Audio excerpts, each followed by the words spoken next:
Marc 1,11 nous dit, « Une voix retentit alors du ciel. Tu es mon fils bien-aimé, tu fais toute ma joie. » Oui, c'est ici que je l'ai dit. Après son baptême, qui a été rempli du Saint-Esprit, il y a une voix qui a retenti du ciel. « Tu es mon fils bien-aimé, tu fais toute ma joie. » Avez-vous déjà entendu cette voix-là? Avez-vous, peut-être pas audiblement, mais lorsque vous avez lu la Bible, avez-vous eu l'impression à un moment donné que Dieu est en train de vous parler avec ce passage-là? C'est mon fils bien-aimé, tu fais toute ma joie. Et c'était quoi la circonstance de cela?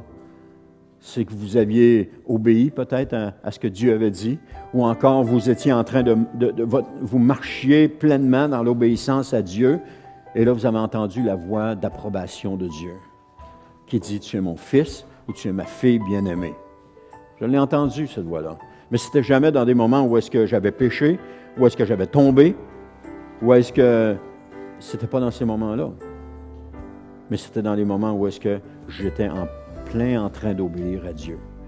Mais c'est bien entendu, quand Dieu déclare une chose comme ça, tu es mon fils bien-aimé ou tu es ma fille bien-aimée, quand ça va mal, il ne la retire pas en disant, ah non, là, tu n'es plus mon fils, tu n'es plus ma fille bien-aimée. Non. Pour un parent, ses enfants demeurent toujours leur fils et leur fille bien-aimés. Dépendamment comment est-ce qu'ils agissent, ça ne change rien.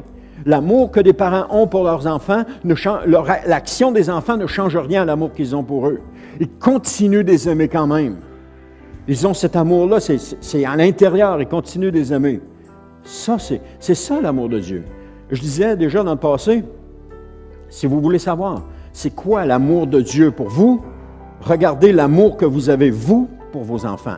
C'est la même chose, mais en 10 milliards de fois plus gros. C'est pareil. Alors, regardez pas ce que votre père était ou votre mère était pour vous, mais regardez vous, comment vous aimez vos enfants, et quoi que ce soit qu'ils fassent, vous les aimez pareil. C'est vrai ou c'est pas vrai? Ce sont vos enfants, surtout les mères. Elles leur ont donné naissance. C'est encore plus fort à l'intérieur du cœur de la mère que ça l'est à l'intérieur du cœur de l'homme. Mais moi, je parle comme étant homme, et puis c'est quand même là. Mais si je pense à ma femme, c'est 10 fois plus gros, là. Il y a un attachement qui est là, qui est tellement profond. Mais qu'importe comment l'enfant se conduit, ça ne change rien à notre amour pour cet enfant-là.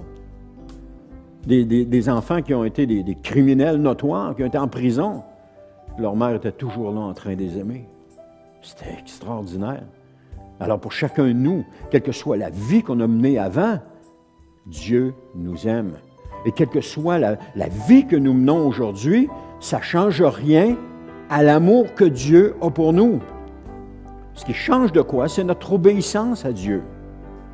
Parce qu'un fils obéissant, il fait la joie de ses parents. Un fils obéissant fait la joie de ses parents. Un fils obéissant ou une fille obéissante fait la joie de son Dieu. Tout simplement. Mais la façon que nous comportons ne change rien à l'amour de Dieu pour nous. Car Dieu a tant aimé le monde qu'il a donné son Fils unique, afin que quiconque croit en lui ne périsse point, mais qu'il soit sauvé. Il y en a là-dedans qui... on aurait de la misère à les aimer. On les regarderait et on dirait, non, je ne suis pas capable de l'aimer. Là. Mais pourtant, Dieu l'aime. Ça ne change rien. Dieu a créé cette personne-là. Ça ne change rien à son amour.